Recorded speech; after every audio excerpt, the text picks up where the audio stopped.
Empire.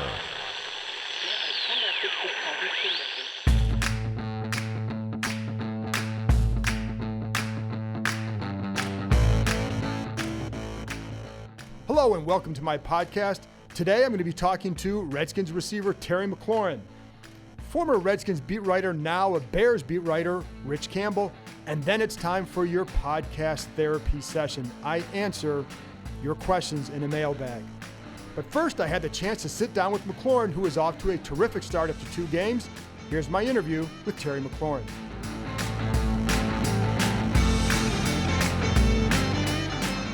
The first thing I want to start with, pretty strong first game, 2 games. Are you surprised at all by what you've been able to do these first 2 games? Not surprised because of the work I put in, day in, day out, the way I prepare for practice, the way I look at film, and how serious I approach this game. So I'm not surprised, but it's very encouraging to see how much confidence and how much trust that my coaches and Case have in me so early as a rookie. So that's kind of exciting, but I'm not really surprised. When they show that kind of trust and confidence in you, what does that do for a player? I mean, I think how does it change you? Yeah, I mean, I think it just gives me even more confidence to be the guy that they are, expecting me to be. A guy that they can trust on third down, a guy they can trust on fourth down, one-on-one situations. I mean, I feel like that separates good from great receivers in the league. I'm not anywhere near a great one yet, but I hope to be that one day. So if I could continue to just be consistent day in, day out, some people think since I'm in the starting position, then I've arrived. But in my mind, I'm trying to prove that every single day that I deserve to be that receiver and deserve to be a guy that's worth those targets. How do you do that? How do you go about that every day? What are some of the little things maybe you're doing out here every day to prove that? Yeah, well, continue on what has gotten me here, my hard work, my intelligence, my ability to pick up the new game plans each and every week, be precise in the way I run my routes in practice, and make the plays that come to me. I feel like that's what's gotten me this far, and that's what's going to continue to build more confidence in everyone. The ability to run routes from different spots, how much is that a benefit for you? To do that so early, too? I think it's very beneficial for myself. It gives us hopefully some matchup advantages, putting me in the slot and not just necessarily having me all outside all the time. But I feel like also it allows us to spread the ball out and attack defenses in different ways. We can attack the middle, we can attack on the perimeter. Okay. And that's not just with me. I feel like it's with all our skill players. Because there are guys who are moving around, but when you see that, can you see the defense maybe questioning what's happening because you are lining up? Can you tell that there may be some confusion about what you might do? It wasn't necessarily any confusion, I would say, but more so to the Dallas game because I lined up in the slot. You can tell their middle linebackers were, checking to me being in the slot.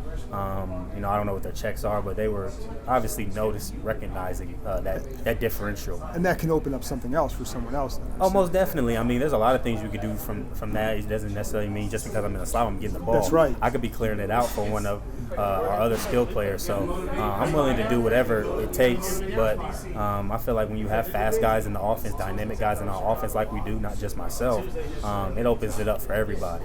If you go back and look at yourself from this time last year at Ohio State, how different are you as a receiver? I feel like, I've consistently gotten better, and I think that's a testament just the way I've kind of approached getting better. I've been really precise in the way I've gotten better. I just don't go out to practice, hey, I'm going to get better at everything. I try to choose 1 or 2 things I'm going to work on each and every practice, each and every day that I can improve on, and if you work on it consistently long enough, then you're going to see yourself getting better. So this time last year I was working on those 50-50 balls, and it's kind of coming to fruition. You never know when it's really going to come to pass until you're in the moment. So you just got to continue to believe what you're putting in the work for is going to come out in the light. But it's funny too, because even watching you on some of the deep balls, some of the routes, I think there was a flat route that Adrian got the pass on, but on that same play, you basically turned the corner inside out. Yeah. And just watching you with your body lean and all that, are you more advanced even after just a couple months feeling that way? Just because, again, I know you remember that play, but it's like there were a couple other times where I saw that we were able to kind of cross them up a little bit. Yeah, I feel like it's a 2-part answer. One, if I'm not necessarily getting the ball, the primary read, or if I'm on a run play, I may use that rep to set up something. You know what I mean? And by set up something is I may run a slant, think him, have the DB think I'm going to go inside, and then next time I get a go ball called, I've already set him up inside. So it's kind of just that mind game of playing the receiver position and being ready when your number's called. I was looking at just going back and doing some research, because when you went to Ohio State, you were a 3-star target. That's a 4- and 5-star school. Yeah. You know, you go to school, you're 5'4", like $120 when you're in high school. Yeah. But yet you opened eyes with the 4.3 in high school. You opened eyes with the 4.3 at the combine. Do you feel like, that you're always kind of in that position where you're having to earn whatever you get? And that sounds silly, but like not everybody's always in that. Right. No, you're right. And I guess if you want to say overlooked, I've kind of been that guy throughout my entire career, but I've never really worked as hard as I can to get the recognition. I've always just wanted to be a good teammate, be a moniker that I live by is try to make the most of my opportunities. I don't know how many I'm going to get, but if I can make the most of those, then more arise, more come. So I guess you could say I've been a forgotten guy, but if you ask my teammates and my coaches, the teams I've been on, hopefully that I've earned their respect, and I've worked my way up to be a guy who's a force to be reckoned with on the field. How'd you do that? How'd you go from the 3-star to what? And again, it's not like you were a first-round pick, you're a third-round pick, which is good. It's the NFL, but it's it's almost like the same spot. But how did you go from the 3-star recruit to being a captain and key player on your team? Work, and people just think, it's just work. Literally, like, if I weren't going to make it to the NFL, it was going to be because of something I didn't do, or it was going to be something that it just wasn't meant to be. It wasn't going to be something I didn't do, the work I didn't put in, the rep that I did not take. It was literally, I remember Coach Mick calls it like, there's a difference between working hard and like that elbow grease, that nasty, dirty, dirt under your fingernails, just every day, constant, like, you're literally thinking about how you could get better each and every day, and you're not satisfied. Like, there's never like, I'm good now. So I feel like with that mindset, you keep an edge about yourself, and it's hard for complacency to say that. What were some little things that maybe you did along those lines? Yeah. Like, what's an example of that? I was catching in our off season going into my 5th year. I caught over 3,000 footballs off the jugs, tennis ball machines, and people may hear that and like we charted them. There was a goal of 10,000. Now our coaches knew that 10,000 wasn't necessarily attainable, but me and another player had the most in the receiver room. Oh, really? Yeah, and then on days I wasn't catching footballs, I was running routes with Coach Hartline. Okay. So every single day, outside of mandated workouts with our strength staff, I was doing something extra to prepare for the season. And I felt like that next step is what really shot me into where I am now, because I was always a hard worker, but it was like nonstop. But it was you were the gunner, you were the special teams, you were the good leader. Then you became a really good prospect too. Definitely. So that's But Reggie Wayne, what's his influence been on you as a receiver? Well, Reggie Wayne was kind of a player that I grew up watching along with Marvin Harrison. They were two guys who may not have been the flashiest, they may not have got all the attention in the headlines, but they were guys who Peyton Manning, one of the best of all time, trusted. They were always in the spot where they needed to be. They were consistent players, and they made their team better. That's somebody I see myself being, not necessarily the flashiest guy. I may not put up all the big numbers, but my teammates, my quarterback, my coaches, they respect what I bring to the table. And then you always got to account for me when I'm on the field, whether it's special teams, offense, because I have a possibility of making things happen. Do you miss special teams a lot? Because you really haven't. I wonder if that was going to be some of your role, but it's really not. Do you miss that at all? It's kind of ironic because everybody kind of pigeonholed me into that, and I always saw myself as a football player. Okay. But people kind of wanted to discount that my ability to play receiver, and I've really developed into somebody who's both. I feel like I'm a really good receiver, and I feel like I'm a really good special teamer. I just feel like it's in the coach's hands to put me in the best situation to help the team. So if they were to ask me tomorrow to play special teams, then I would do it. And same with receivers. So I've always kind of been a guy who wants to bring as much value to a team as possible. Well, it's funny because I know you got a player of the week, I think, at Ohio State for your block on the KJ Hill touchdown against Penn State. And it's like, what's that like for you to get an award for a block? Yeah. I was not expecting that at all. I didn't have a catch that game. And it just goes to show you to what value we had as a program. It's not always going to be the guy who makes the biggest difference in the box score, but it's the guy who makes that selfless play, that selfless extra effort to change the tide of the game. And I felt like that was big. I knew what the play call was going to be, and I knew if I got my block, then KJ had a chance to score. So I just was putting myself to the side for the team. What does being a leader mean to you? Because not everybody has the same definition. What's it mean to you? Because that's what everybody talks about with you. I mean, I feel like it's everything. Our coaching staff last year at Ohio State really forced me into being more of a vocal leader while JT left, which that was kind of different for me because I was always a lead by example person. Do what's right, work really hard, make plays when plays are asked of me. But then I started to, grow into a more vocal role, and being a vocal leader, I didn't see it as like being a dictator, being another coach. I just saw it as upholding the standard and the expectations of the organization or the program that I was in. You see somebody not upholding it, that's when you say something.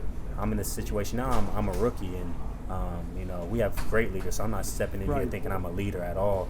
I hope I'm gaining the respect of my teammates and my coaches to over time, hopefully sometime down the future they see me as a possible leader. But I'm just keep my head down and working really hard. How's Dwayne holding up? Because it's got to be weird for him not playing after what he did last year. Right. Well, I mean, obviously in his situation, he lit the world on fire last year, and he's a competitor. He wants to obviously be out there, but he's been a great teammate to Case, and he's still really locked in. And I'm always constantly telling him to be ready.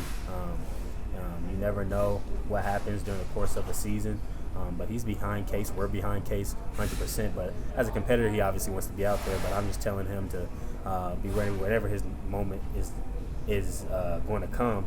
And on the same time, just prepare like you're a starter. You know what I mean? Watch film like you're a starter. Compete out there against the first team defense, even if you're the scout quarterback. I mean, those are value reps. You see him doing that? I see him doing that. He's really embracing that role more and more. He's making our defense really work on some of the throws that he can make. Yeah. Oh yeah, I would assume he has. Most definitely. He just doesn't.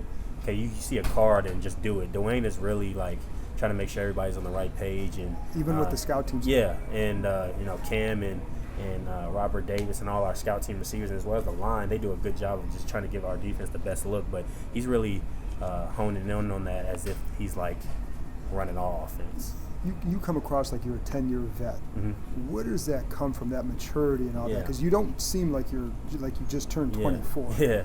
I've kind of always been labeled as having like an old soul, but at the same time, I've always seen myself as just being a mature person, trying to see the bigger picture of things, not necessarily worried about me. And I feel like in a world that everybody wants theirs, I've come to learn when you put others before yourself and the team before yourself, you usually get yours in that sort of success. You just have to be ready when your number is called. You got to be ready for your opportunity because you don't know if you'll ever get another one.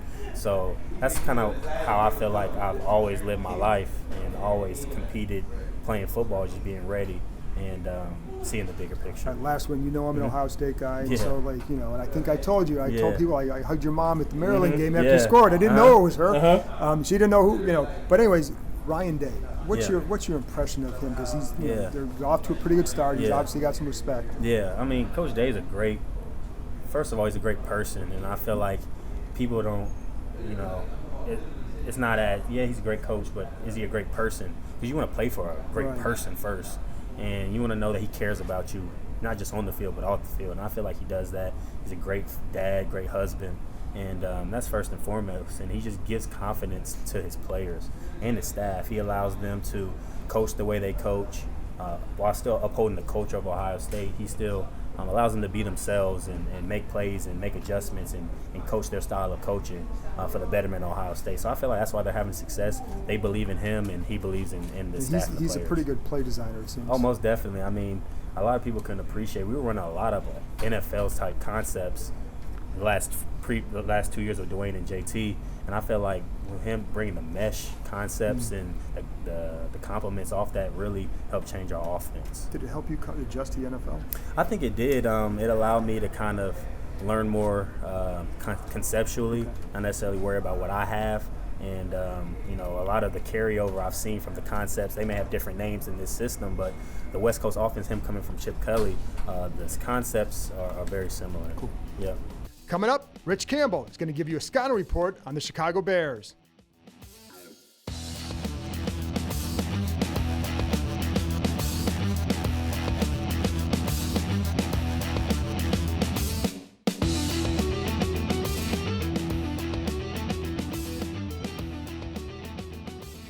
And now I'm joined by a good friend of mine, Rich Campbell. For those of you who remember, he used to cover the Redskins for the Washington Times. He now covers the Bears for the Chicago Tribune. And Rich, before I bring you in, I want to explain a couple of things here. One of the things I always treasured when Rich was covering the Redskins was Wednesday nights after a game, because Rich and I would go down and we watch all the film, watch it all, and then go over it in detail in the paper. And then he and I, everybody else would be gone from the room, and Rich, you and I would have those fun conversations about what we saw in the game, and that was a blast for me. So welcome aboard. Thanks for having me, man. This is a highlight of my week for sure. I miss those conversations as well because, when we go back and rewatch the game and write it up, you could only get, 10,000, 20,000 words on the web. There was more to talk about than that. A lot you and more. I would just have to dump it out on each other in the media room there. Corey Lichtensteiger's blocks and things like that. Yeah, man, those were Tyler good times. Columbus. Tyler hated That's right, those reviews.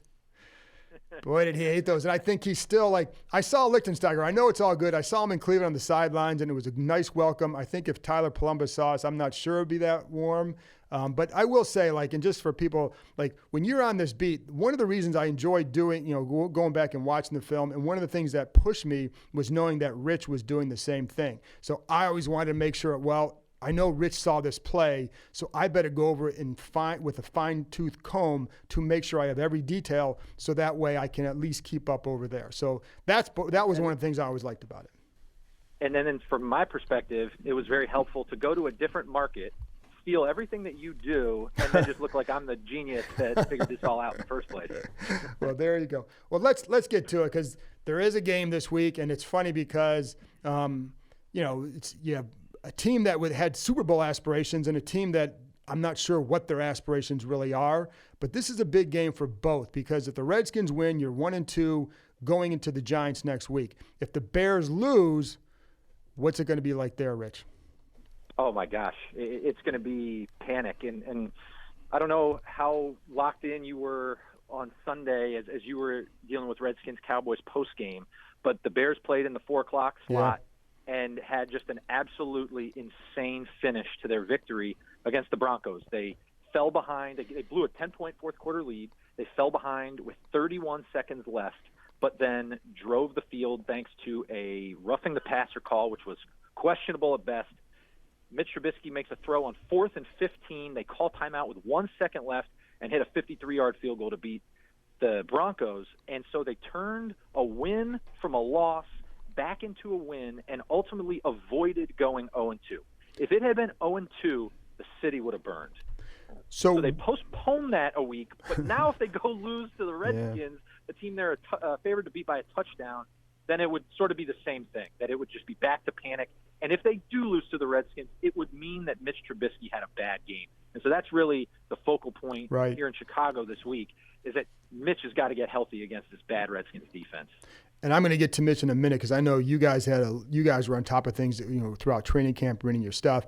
But with that kind of win, do you think there's a bounce they can get, or do you think it maybe masked some issues? Yeah, it kind of masks issues, and you know how this works, that when a team wins a game, they always have the smile on their face as they talk about cleaning up the mistakes underneath the sunshine of a win, as opposed to the lightning bolts and dark clouds of a loss. So that's really the attitude that they've proceeded with, is that, hey, we know we've got a lot to fix offensively, but, hey, we won. So it gives you that extra energy going through those practices this week and the fixes. But to hear Matt Nagy tell it Monday and as we move into this week, Nagy didn't come here to have the 31st ranked scoring offense in the league. He didn't come here to have the worst ranked or the worst rated quarterback of any non-Dolphins QB in the NFL. And that's what they've got right now. So yes, they won, but they understand that there are urgent fixes needed for the offense. What have you seen from Trubisky? Because this should be a pivotal year for him. If there's, listen, especially when you look at the quarterbacks they passed on, as everybody knows, Mahomes and Watson. But what have you seen in Trubisky since going back to the start of training camp? Yeah, so this is the most troubling thing about the Bears right now, because they've got this elite defense and just can't seem to match it up offensively. Some of it starts with Nagy as a play caller, but really Trubisky is supposed to be this great eraser. He's supposed to be, as the number 2 overall pick in 2017, a guy that makes up for bad play calls, a guy who throws receivers open, and it's not happening. There are all kinds of problems, from his ability to see the field and recognize open receivers. When he recognizes them, sometimes his mechanics break down. His feet are bouncy. He's not calm with his mechanics, and his ball will sail. And he's just been really inconsistent. There will be flashes of the talent and the athleticism. We saw it in training camp. But then he'll throw picks. The storyline through training camp was, is Mitch struggling, or is he just going against the NFL's best defense, the defense that led the league in takeaways last season? And I think once we got to the end of it, I was fairly certain that Mitch was struggling. You would see periods when the starters would go against the twos, and you would see some of the same inconsistencies: footwork, vision, timing. There's no rhythm in what is an offense that spawns from the West Coast scheme, and so that requires really precise footwork and timing getting the ball out. It's not there. And so as we went into the season, we tried to prepare our readers and say, look, yes, Trubisky is in the second year of his scheme, in the scheme with Matt Nagy. Yes, he is in his third NFL season, but you better be ready for the roller coaster. And so far, it hasn't even been a roller coaster. It's just been a dip. Yeah. He's really 0 for 2 in terms of showing progression, and that is causing panic. As you mentioned, you see what Deshaun Watson's doing, Pat Mahomes is doing, and with this elite defense, everyone in Chicago just thinks all we needed was one of those other 2 guys, and they'd be a Super Bowl favorite. Not just a contender, a favorite. And they really aren't that right now. They're kind of stuck. And it's funny because even if he was just playing average, you could view it a different way too. I mean, if he's not, you know what I mean? So if he's playing that poorly, it's such a bad match. With Trubisky, were some of these issues that he had in college as well? Well, that's part of the disconnect here. And when the Bears drafted him, they just lauded incessantly how accurate he was as a passer. And the reason they chose him over the other 2 guys was because they thought he would be extremely accurate from the pocket, and they thought that his athleticism would also allow him to make throws on the run, make off-schedule plays, make up for any type of protection breakdowns. And you do see it occasionally, but he is nowhere near as accurate consistently as the Bears advertised him. So in my estimation, that's a misevaluation, that he really isn't that accurate. The one thing about Trubisky is that he is wired really, really well. Hard worker, selfless teammate, extremely committed. The one part of his wiring that wobbles is the confidence. That Mitch as we've come to know, needs positive results to feel good about himself and to feel comfortable and play without thinking. He can get in his own head when negative plays start stacking up. So that's why the avalanche of criticism and skepticism that's been triggered by these first 2 games, it's so important. It's why I think Nagy is going to do whatever he can to scheme up big plays for Mitch against the Redskins. They had a situation like this against Tampa Bay last year in Week 4, where Mitch had gone on the road to Arizona. Remember, Arizona was the worst team in the NFL last year. The Bears won 16-14 out there. Right. Okay, the exact score that they beat the Broncos by last week.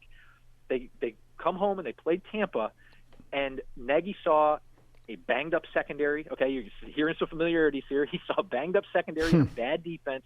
He schemed it up so he threw 6 touchdown passes in that game, and Mitch earned Offensive Player of the Week honors.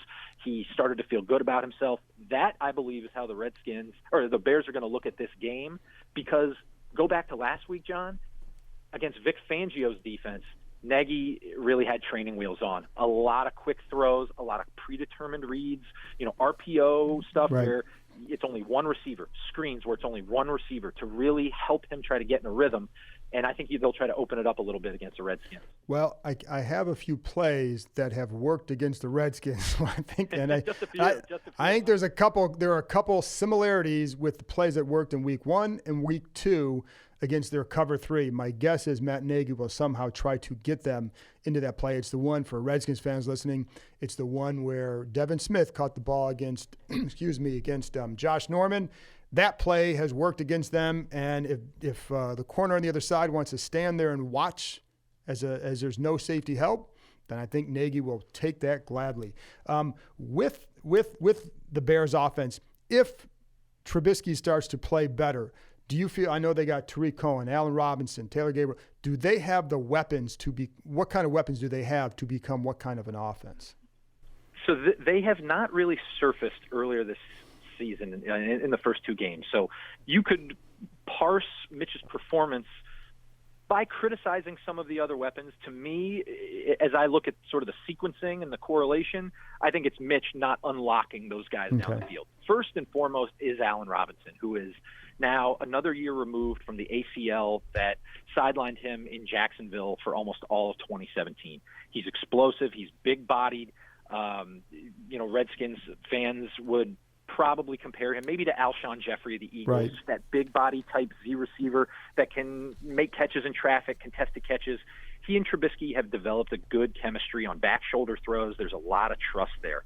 Beyond that, though, they're really waiting for the next person to complement what they do offensively. And this is one of the areas in which I think Nagy is under the microscope, because he is so determined to spread the ball around and highlight this versatility and diversity in his offense that he doesn't necessarily stick with one thing when it's working. And so, Tariq Cohen in the slot is more of a wide receiver this season. He played in the backfield a little bit last week as they try to get matchups against linebackers and things like that. But I think Cohen can get going a little bit more. Anthony Miller, the second-round pick from 2 years ago, who's their slot receiver, he only has 1 catch through 2 weeks. That's a huge void right now because he had 7 touchdowns as a rookie.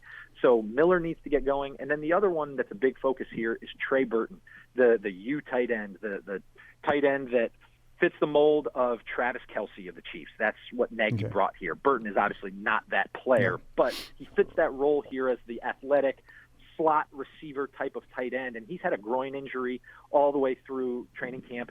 Just got back last week, didn't play in week 1, and still just had a very limited impact on the game. And if he is able to work the middle of the field, work some over routes, and sort of put defenders in the middle of the field in conflict, he can outrun guys, and they can sort of get a new dimension in their offense. So to me, I look at Cohen, Burton, Miller, and then they've got these 2 new running backs that they acquired in the offseason trying to remake their backfield. So that is another element that they've tried to get going. They did a lot better against the Broncos, but that balance has not unlocked downfield shots. That's really where they struggle. They don't have any element of the passing game going downfield right now. Well, if they want to run the ball and use some cutback runs, I think they may have some success. That's been the problem here. Let's look at the Bears defense. Obviously, Khalil Mack gets the headlines. Why do you feel like this Bears defense is so good? They're super talented at all 3 levels. And regardless of the coordinator change from Vic Fangio, who went to the Broncos as the head coach, they brought in Chuck Pagano. I mean, he is taking over a self-driven machine. A lot of guys who are young, hungry, talented, and healthy. They're a great combination. So it's Khalil Mack and Leonard Floyd. So Mack, he's on a Hall of Fame track in his career right now. Leonard Floyd is a top 10 pick from 2016. He had 2 sacks in the opener against Aaron Rodgers. Akeem Hicks is a Pro Bowler in the center of that line. And as you know, to make the NFC Pro Bowl team as an interior defensive lineman, you have to be awesome. That is probably the most loaded position in either conference on either side of the ball, with Aaron Donald and some of the Eagles, Giants, Lions. I mean, you name it, you could go through. Sheldon Rankins for the Saints. That's a loaded position. Akeem Hicks is a beast inside. Roquan Smith is a top 10 linebacker, really breaking out early in his second season. Kyle Fuller, who some Redskins fans will remember from his Virginia Tech days. He's a former first-round pick who was a first-team All-Pro corner last year, 7 picks, had an interception against the Broncos. And Eddie Jackson out of Alabama in his third year at free safety. he was also an first-team All-Pro last year. So just really talented, fast, aggressive players with a combination of rush and coverage that is just hard to beat.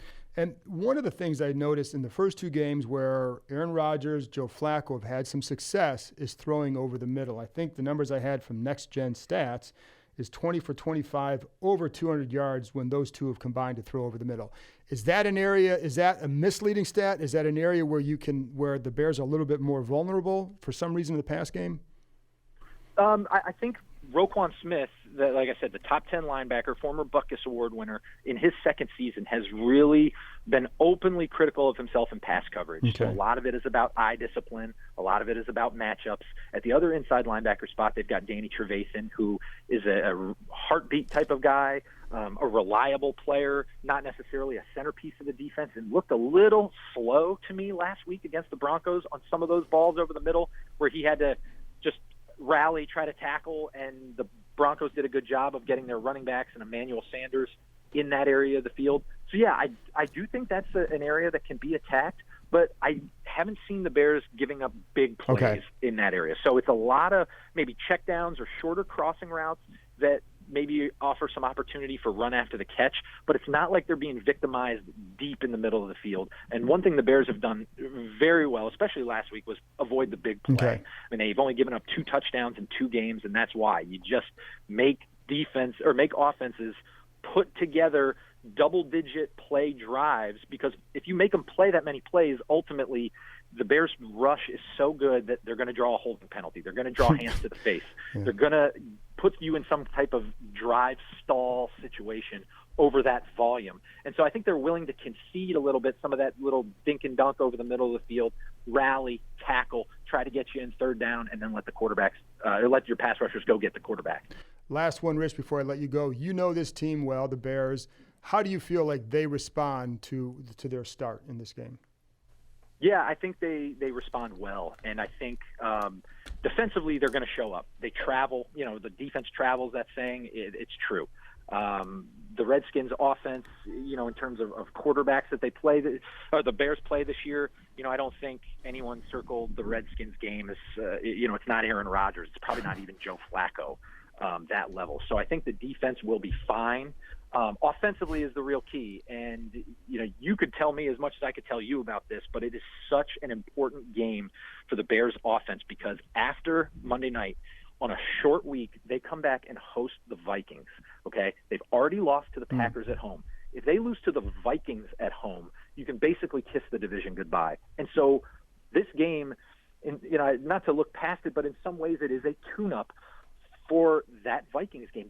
And that defense, they've got to get the offense ready. So there will be a ton of focus this week on sharpness offensively, and it's just a bad matchup for the Redskins because of all their defensive problems and injuries and things like that. So I expect a sharper performance, but Trubisky has continued to sort of baffle us with his plateau right here, so it is hard to make a prediction here. I just generally think that they'll be in a good spot to handle their business, and whether he plays that breakout game, that's what I'm curious to see on Monday night.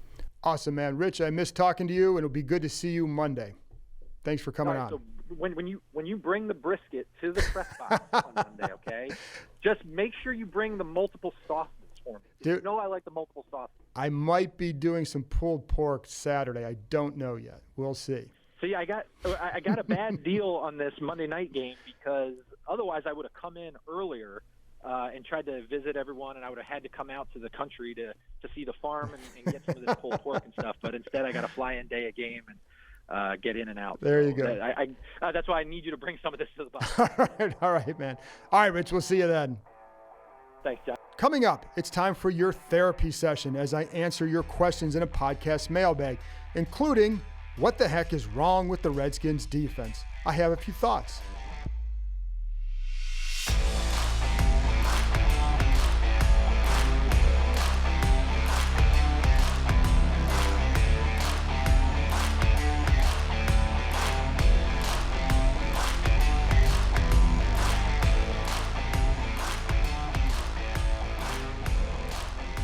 Welcome back. It's time for your questions, which really kind of seems like it's turned into a therapy session. So, yes, the doctor is in this week. So let's get right to it.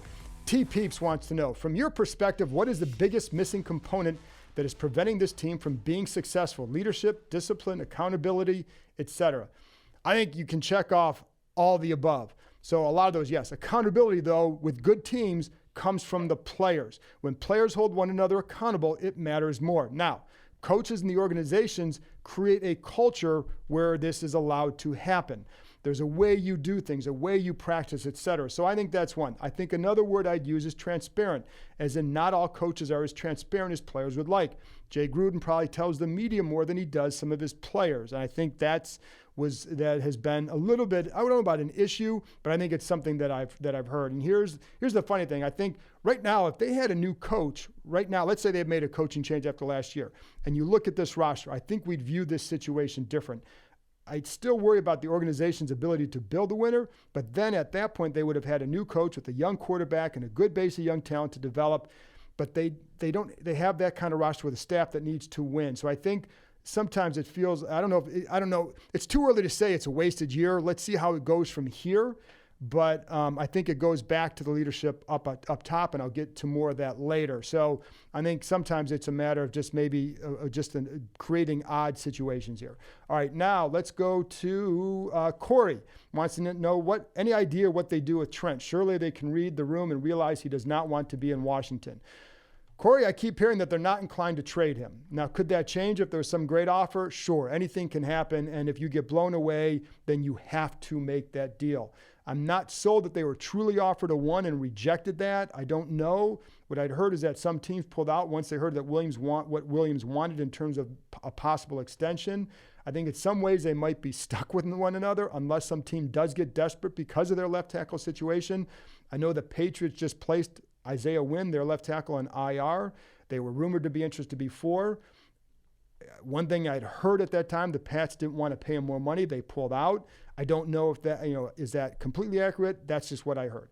If that's the case, then it's hard to see them jumping back in. I'm not positive on that, but the vibe I got from talking to people was that probably wouldn't be the case.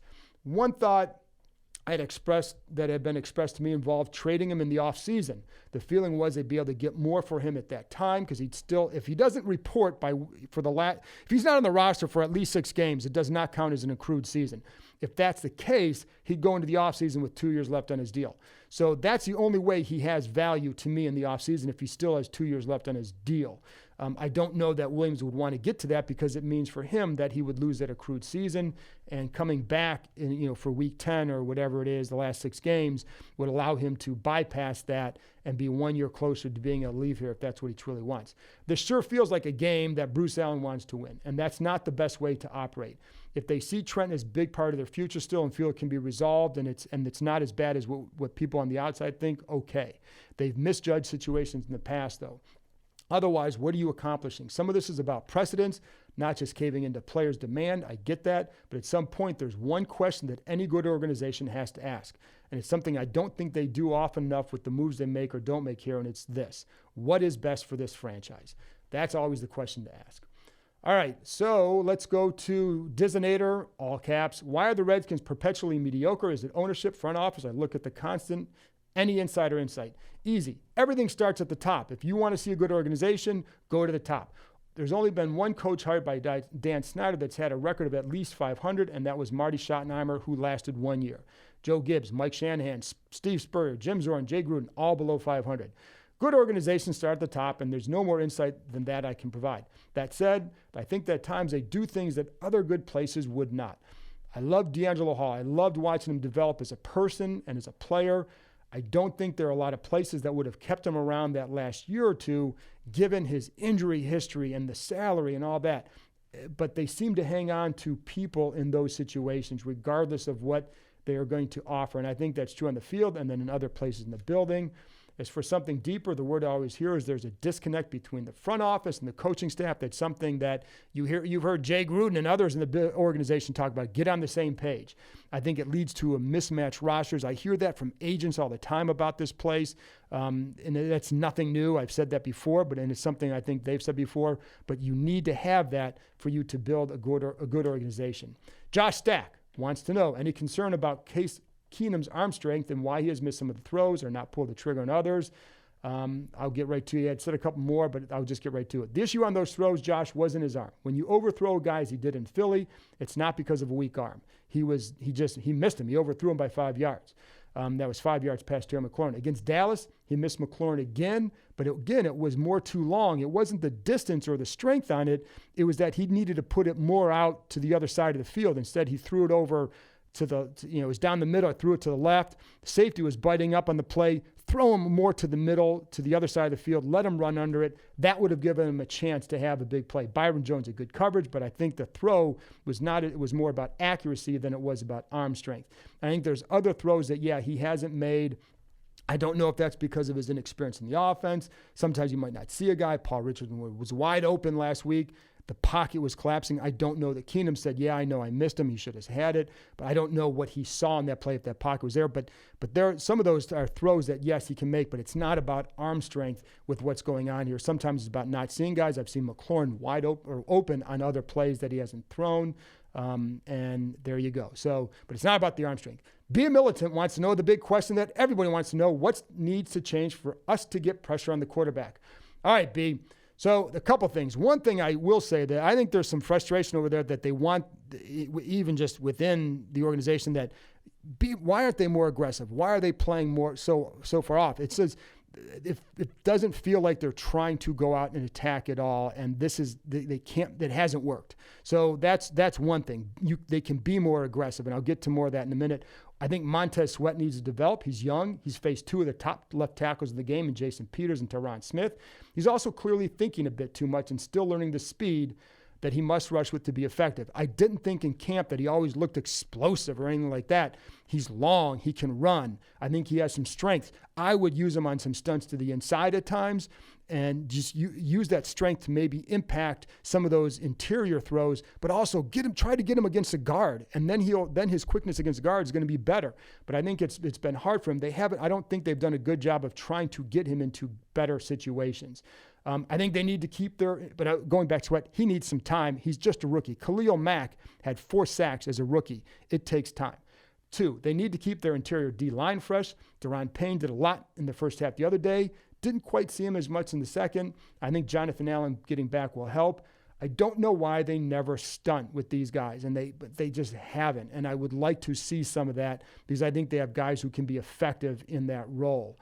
And that goes from the linebackers and the interior. They haven't blitzed as much. Again, sometimes it's a function of not wanting to expose your defensive backs, but the front 4 hasn't done enough. So no stunts, I don't get it. I'd like to see, like I said, Sweat stunt inside. You look at Dallas, they have a talented group, but they hurt Washington's right side with a couple stunts. And then I think the other thing you do with the pressure is you got to cover tighter. The D-backs must give the D-line time to get to the quarterback. I'll give you this. The Redskins rank 10th in terms of how long the opposing quarterbacks take before throwing. So that's, the quarterbacks are throwing the 10th fastest against them. That tells me the ball's getting out faster. But Prescott was too comfortable. On past plays where he had at least 2.51 seconds in the pocket or more, he completed 15 of 18 passes. Too comfortable. They haven't disrupted that. Okay, so let's move on to the next one. And let's see. I think this will be the last one. Chris Collier. I think it will be ironic if Dwayne Haskins starts because of poor defensive play instead of the offense. Do you think he will start sooner rather than later, even if Case continues to play well? Chris, that's hard to say. And I know you got now Daniel Jones starting in New York. That doesn't necessarily impact anything here. If Case is playing well and the team is technically alive in the playoff race, then no, I don't think they would change.